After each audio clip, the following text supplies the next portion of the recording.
Chapitre 6. Du pitch au scénario. Tout ce que tu dois savoir et écrire. Du pitch au scénario. Le scénario est ton objectif final, mais pour réaliser cette prouesse, un scénario de 120 pages tout de même pour un film d'1h30, l'auteur avance doucement, du pitch au synopsis jusqu'à la continuité dialoguée.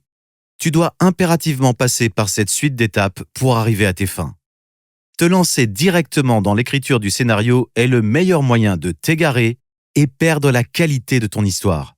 Pour réaliser les gigantesques fresques de la chapelle Sixtine, Michel-Ange avançait minutieusement, du croquis à la reproduction à l'échelle, pour enfin arriver aux peintures finales. Tu vas devoir faire de même. Pas de panique, nous allons tout passer en revue. Comment organiser toutes les étapes d'écriture pour garantir la qualité de ton travail? Qu'est-ce qu'un synopsis de film? Tout d'abord, il me paraît primordial de définir ce qu'est un synopsis, car ce mot est souvent mal utilisé et mal compris. Derrière la jaquette d'un film, nous parlons souvent de synopsis pour définir ces 3 ou 4 lignes présentant grossièrement le film. Mais le terme est mal utilisé. Ce court texte est en réalité un pitch ou une logline. Le but de ce résumé est de vendre le film au spectateur, lui donner envie de le voir. En tant qu'auteur, on te demandera un synopsis détaillé de ton histoire, ce qui n'a rien à voir.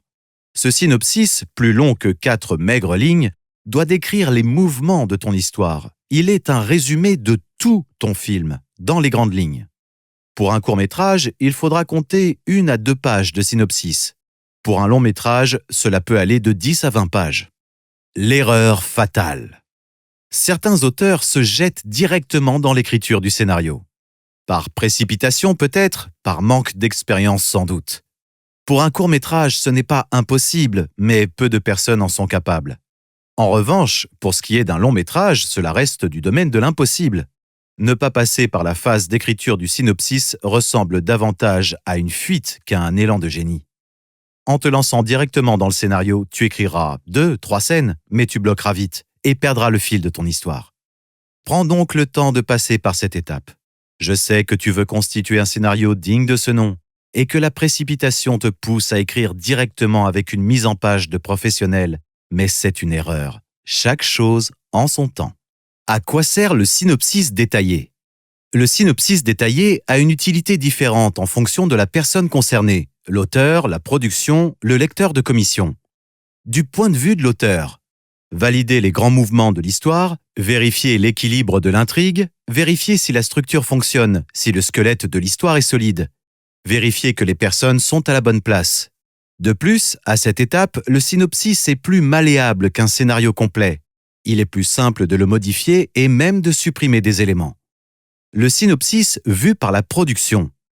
Avant de payer l'auteur pour l'écriture de l'ensemble d'un scénario de long métrage, la production paye la rédaction d'un synopsis détaillé, plus facile à modifier. Retoucher un scénario complet demanderait à la production des moyens financiers plus importants.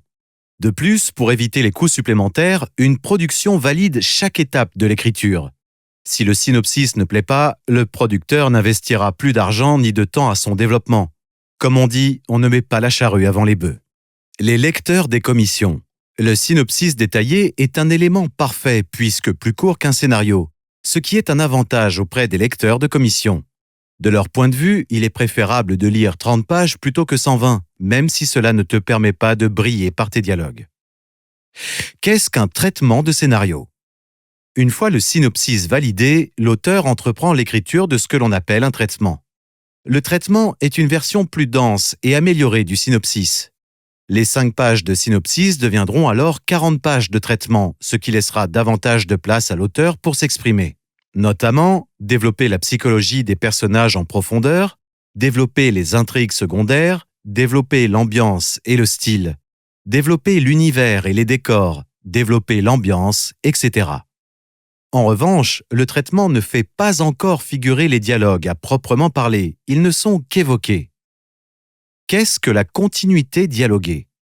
Si le traitement est validé, l'auteur passe maintenant à la continuité dialoguée. C'est la forme que tu connais, le scénario.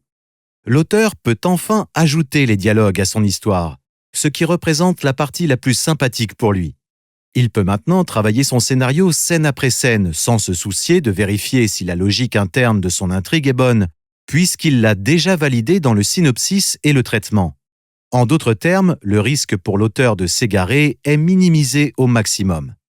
Même si de nombreux allers-retours sont à prévoir, s'il suit cet ordre de création avec discipline, il doit aboutir sereinement à une version cohérente de son histoire. D'un traitement de 40 pages naîtra une continuité dialoguée de 120 pages. L'ordre d'écriture. Tu l'as compris, l'écriture d'un scénario se fait par étapes, l'une apportant plus de matière à l'autre. Le scénario en lui-même est l'étape finale de ce processus. Pitch, quelques lignes seulement. Le synopsis, 5 pages dévoilant l'intrigue dans les grandes lignes. Le traitement, document plus imposant de 20 pages environ, décrivant toutes les scènes et toutes les actions en détail sans les dialogues. Continuité dialoguée ou scénario, 120 pages. Chaque étape, pitch, synopsis, traitement, continuité dialoguée, permet d'étoffer ton travail de manière méthodique. Chaque étape contient sa dose de défi, mais permet de valider une avancée. N'oublie pas que cette méthode de travail permet à l'auteur d'avoir le contrôle sur l'évolution progressive de sa création et de nourrir chaque étape de feedbacks et de se corriger par des modifications rapides. Tu fais grandir ton œuvre dans de bonnes conditions. Passe à l'action. Selon ta progression avec ta production, voici les étapes d'écriture. Pitch, synopsis, traitement, continuité dialoguée, scénario.